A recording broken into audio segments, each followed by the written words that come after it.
생소한 묘지 경매에 제가 다뤄봤는데 확실히 소액으로 가능하기 때문에 리스크를 줄일 수가 있습니다. 다만 아까 말씀드렸다시피 처음부터 덜컥 내가 욕심내기보다는 안전하게 투자하는 게 맞기 때문에 소액으로 유찰이 된 것들로 임장을 가시고 입찰을 해보시면 여러분들에게도 좋은 경험이 될 것 같습니다.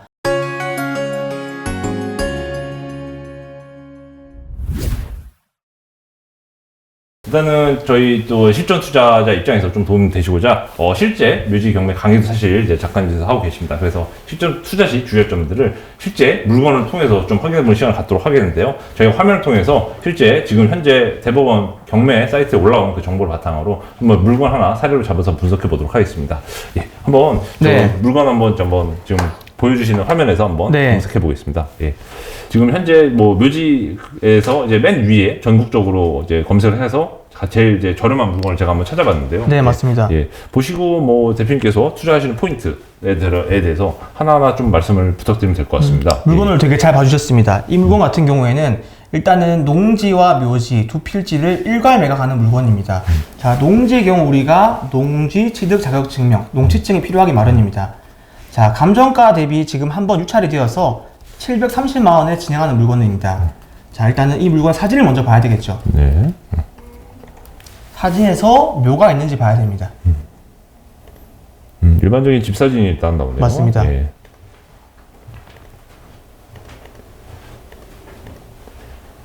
자, 일단 여기에 지금 묘의 형태가 보입니다. 네. 여기 지금 묘가 두 개가 보이고 있습니다. 네. 다음 옆에 묘까지 해서 총 여기는 3개의 묘가 있는 겁니다. 3개의 묘가 있군요. 네. 일단은 묘 관리 상태는 제가 사진 봤을 때 되게 괜찮아 보입니다. 이 정도면 되게 괜찮아 맞습니다. 보입니다. 보시면은 예. 벌초도 되어 있는 것 같고 예. 이렇게 깔끔하게 잘 관리하고 있는 케이스입니다. 또 하지만 이런 물건들 현장 가서 우리가 관리 상태를 한번 더 체크를 해야 되겠죠.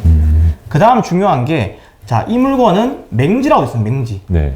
많은 분들이 맹지는 위험하다고 생각하는데 우리가 토지를 개발하거나 활용할 목적이면 도로가 필요합니다. 하지만 우리는 공유자에게 되팔기 위한 목적이기 때문에 사실 맹지는 크게 의미가 없습니다. 그 다음에 분묘기지권이란 말은 묘가 있으면 항상 나오는 말이기 때문에 크게 의미 두실 필요는 없습니다. 네. 근데 제일 중요한 게 농지이기 때문에 우리가 농취증을 발급받아야 되죠. 농취증을 발급받아야 되면 이제 실제로 뭔가 경작 활동을 해야 된다는 이제 경작을 하는 사람에게 발급되는 이제 증명서를 말씀하시죠. 맞습니다. 우리가 추후에 어떤 경작을 하겠다고 서류를 제출해서 그걸 입증한 다음에 농취증을 받는 겁니다. 그러면 농취증 관련해서 사실 이제 현실적으로 묘지 경매를 이제 소액 투자 접근하시는 많은 분들은 네. 뭐 농업을 종사하실 확률이 별로 그렇게 많지는 않다고 보거든요. 네. 농취증을 갖고 계지 않은 분들도 많을 것 같은데 네. 그러면 이제 농취증이 없는 상태에서 이렇게 경매 투자를 하려면 좀 어떤 방법으로 농취증 문제를 해결해야 되나요? 이게 우리가 세대당 합산 면적이 땅을 가지고 있는 농지의 면적이 1000제곱미터 이하의 경우에는 주말 농장으로 신청이 가능합니다. 주말 농장으로요? 네. 예. 주말 농장은 사실상 우리가 뭐 텃밭 가꾸듯이 하는 거기 때문에 조금 더 발급이 용이합니다. 여기 같은 경우에는 면적을 지금 봤을 때 자, 한번 상세 조회를 해보겠습니다. 예.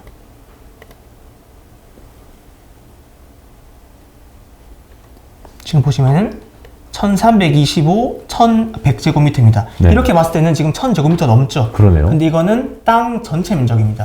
얘는 지금 지분 6분의 1이니까 두 개를 합산하더라도 얘는 1000제곱미터가 안 되죠. 그렇군요. 주말 농장으로 발급이 가능한 케이스겠죠. 내가 지금 농지가 없다는 가정하에. 네. 자, 그 다음에 농취증을 신청을 해야 되는데 이 물건을 자세히 한번 보니까 자, 11월 17일 날 1175만 원에 누군가가 낙찰을 했던 이력이 있습니다. 그렇군요. 낙찰을 받았다가 다시 경매로 나왔다. 이분이 보증금을 포기하고 미납을 한 겁니다.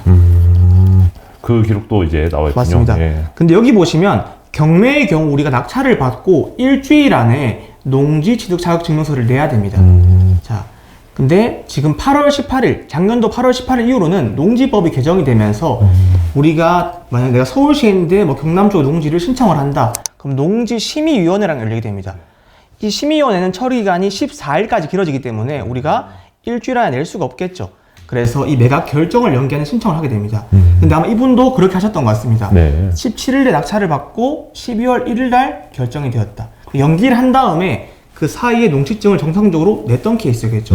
그럼 이 물건은 농지증 발급이 가능하다는 물건입니다. 그렇군요. 자, 그러면 농지증 발급에 문제가 없죠. 네. 지금 관리 상태도 좋았고 이런 것들은 임장을 가서 우리가 관리 상태를 보신 다음에 입찰을 결정하면은 아무 문제가 없는 물건이란 겁니다. 그리고 여기는 지금 등기를 지원 안 해주는데 네. 제가 등기를 보니까 조씨 형제들 가족의 묘였습니다. 관계 또한 명확하니까 하자가 없는 케이스겠죠. 그렇군요. 그러면 이렇게 되는 경우 이 경매를 낙찰받게 되면은 이제 그 여기 보시는 소유주 경매로 나온 분의 일가 형제들에게 네. 이제 매도하는 그런 나머지 그림이군요. 조씨 5분에게 내용 증명을 발송해서 활용 우리가 협의를 하시면 될 것 같습니다.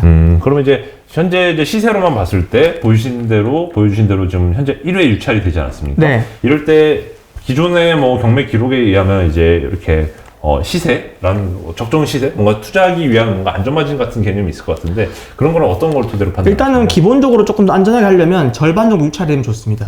네, 감정가의 반값 말씀하시는 네, 거죠? 지금 아직 한 번밖에 유찰이 안 되기 때문에 지금은 조금 비쌀 수가 있겠죠. 그렇군요. 혹시 그러면 감정가의 절반 이하로 내려갔는데도 거래가 잘 되지 않고 있는 물건이 있다면 뭐 어떤 식으로 좀 그 분석을 하시나요?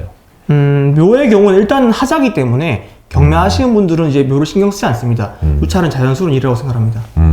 그러면 실제 물건 중에서 최근 제가 알기로는 좀 유찰 횟수가 좀 많은 게 있던데 네. 그걸 한번 보여주실 수 있을지 궁금하네요. 네네. 예, 방금 좀 대표님께서 그러면 이제 유찰 감정가 대비 좀 유찰 횟수가 어느 정도 이루어져서 감정가 대비 50%로 이하로 내려갔을 때 좀 낙찰을 해봐라 이렇게 좀 전략을 말씀해 주셨는데 네. 현재 지금 저희가 대법원에서 유찰 2회 정도 된 물건 1,000만 원 이하 물건 한번 보도록 하겠습니다. 예.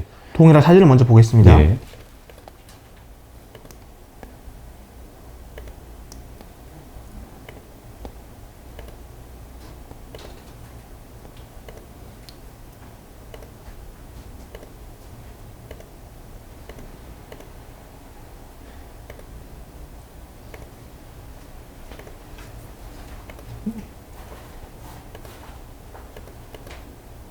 사진으로는 묘지가 잘 안 보이는 것 같네요. 네, 맞습니다. 이게 모든 물건에 다 묘가 있지 않기 때문에 그렇습니다. 그러니까 얘 같은 경우도 지금 사진상에 묘가 없죠. 그러니까 지목만 묘지일 뿐이지 실제로 묘가 없는 땅이란 말입니다. 이런 것들을 우리가 협상할 때 어려움이 있겠죠. 이런 것들 다 배제를 시킨 겁니다. 그렇군요. 근데 아까 같은 경우 사진상에 묘가 3개가 보였고 관리가 잘 됐기 때문에 진짜 괜찮다고 말씀드렸던 겁니다. 알겠습니다. 대표님께서 그리고 좀 현재 그 묘지 경매도 직접 하고 계시지만 네. 이제 묘지 펀딩도 최근에 뭐 좀 시작하셨다고 들었는데 네. 묘지 펀딩에 대해서 좀 설명해 주실 수 있을까요? 우리가 주식 같은 경우에는 펀드가 되게 활성화되어 있지 않습니까? 근데 경매의 경우에는 그런 게 없다 보니까 제가 잘 아는 묘지 분야에서 펀딩을 한번 만들어 봤습니다. 제가 1년 반가량 지금 진행을 했고, 제가 이제, 저는 묘지를 잘하지만, 처음 하시는 분들은 이제 협상 스킬이 없다 보니까, 이제 덜컥 낙찰을 못 받는 경우가 있습니다. 제가 대신 투자금을 받고, 운용을 한 다음에 이분들에게 배당을 해준 형태로 진행을 하고 있습니다. 그렇게 되면 이제 어떻게 보면 간접 투자가 되는 거네요. 네, 직접 맞습니다. 하기 싫으면 대표님께 투자금을 맡기고 투자금을 통해 펀드를 운영해서 이제 분배해 주시는 맞습니다. 네. 그런 구조군요. 알겠습니다. 뭐 혹시 뭐 펀드나 이런 거는 뭐 최저 가입 금액 같은 게 있나요? 제가 미니멈 금액을 500만 원으로 정해뒀습니다. 500만 원 이상이면은 이제 펀드에 가입할 수 있다. 맞습니다. 네. 네. 특별히 뭐 이제 그 묘지 경매를 하실 때 사실 이제 책에서도 뭐 어느 정도 공개하신 내용이지만 그 초보분들에게 좀 제시하는 적정 수준의 뭔가 금액대와 적정 수준의 협상 방법이 있다고 들었는데 네. 뭐 예를 들면 500만 원 뭐 이렇게 제한을 주신 이유가 있나요? 특별히? 일단은 우리가 처음 할 때 첫 술에 배부르긴 어렵습니다. 덜컥 내가 처음 하는데 뭐 2천만 원짜리 받아버리면은 2천만 원 잃을 수도 있지 않습니까? 그래서 내가 잃어도 되는 금액, 뭐 100만 원, 200만 원 좋고 이런 것들로 먼저 경험을 해보라고 말씀드린 겁니다.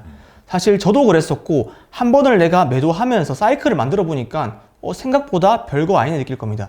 근데 지금 아직 막연하기 때문에 내가 잃어도 되는 금액 정말 소액으로 한번 경험을 해보시면은 그 다음은 충분히 잘할 수가 있다는 말입니다. 네, 감사합니다. 그리고 또 이건 여담이지만 네. 이제 상가 투자도 같이 병행하고 계시지 않습니까? 네. 어떻게 보면 이제 지난 2년 동안 뭐 부동산이 전체적으로 상승형이었다가 네. 금리가 올라가면서 또 그 요즘 사실 하락장에 뭐 갭 투자하신 분들이나 이런 분들은 네. 많이 힘들어하신다는 얘기도 많이 들리는데 네. 대표님 같은 경우는 이런 하락장에는 좀 어떻게 대처하고 계세요? 묘의 경우는 일단은 경기와 상관이 없는데 전 지금은 무리하게 레버리지를 쓰지 말라고 말씀드립니다. 제 경우도 받았던 상가, 뭐 건물들이 대출을 다시 이제 갱신을 하면서 혹시 이자가 많이 올라갔습니다. 지금 같은 경우에는 내가 다음 투자를 위해서 뭐 시드를 모은다든지 좋은 물건을 찾기 위해서 조금 더 지켜보시면서 공부를 하는 시기를 가지면 좋을 것 같습니다. 그러면 시드 모은다는 게 어쨌든 대표님 입장에서는 기존 상가 물건에 대한 또 대출도 껴있으시잖아요. 네. 그러면 많은 분들도 사실 투자하신 분들도 비슷할 거겠지만 네. 사실 어떻게 보면 이제 빚내서 투자하신 분들은 빚이 있는 분들은 빚을 먼저 갚느냐 아니면 네. 따로 돈을 모으느냐 현금 네. 모으냐 이 선택을 하실 것 같은데 네. 대표님은 어떻게 하고 계신가요? 저는 이제 그런 거 걱정 없이 돈을 더 많이 벌면 된다고 생각합니다. 그러니까 제 경우에는 기다린 이유가 뭐냐면 앞으로 내년, 내후년도에 더 큰 금액대 물건들을 잡기 위해서는 기다리고 있는 겁니다. 그러면 내후년 이후에 나올 수 있는 뭔가 좀 그 묘지 포함해서 상가까지도 경매 물건을 좀 노리고 맞습니다. 계신 조금 거죠? 더 큰 건물, 좋은 입지 건물들 받으면은 제가 계층을 한 번 올라갈 수 있기 때문에 그런 타이밍 기다리고 있는 겁니다. 혹시 뭐 상가 쪽은 계속 이렇게 투자를 하실 계획이 있으신 건가요? 아니면 좀 다른 종목? 예를 들면 이제 뭐 주택이라든지 뭐 지산이라든지 뭐 다양한 분야를 좀 높이실 확률 계획이 사실 저는 이제 뭐 주거용 경매에는 크게 관심이 없었었고, 그리고 뭐 지산이라든지 대부분 뭐 투자하시는 분들 유행 따라 투자를 많이 하는데 저는 그런 것에는 별로 관심이 없기 때문에 앞으로도 제 소신대로 투자를 할 계획입니다. 저희 네. 구독자분들에게 해주고 싶으신 말씀 있으실까요? 네, 오늘 되게 생소한 묘지 경매 제가 다뤄봤는데 확실히 소액으로 가능하기 때문에 리스크를 줄일 수가 있습니다. 다만 아까 말씀드렸다시피 처음부터 덜컥 내가 욕심내기보다는 안전하게 투자하는 게 맞기 때문에 소액으로 유찰이 된 것들로 임장을 가시고 입찰해 보시면 여러분들에게도 좋은 경험이 될 것 같습니다. 오늘 찾아뵙게 돼서 영광이었습니다. 감사합니다. 예. 지금까지 경매 노마드님 네. 모시고 이제 묘지 경매 1인자로서 노하우 한번 들어보셨는데요. 실제로 이제 책 보시면 좀 더 자세한 거 얻어가실 수 있을 것 같습니다. 뭐 다음에도 좀 더 이색적인 이런 재테크 물건 좀 소개하는 코너 갖도록 하겠습니다. 지금까지 자이언트 TV 양승이었습니다. 감사합니다. 네, 감사합니다.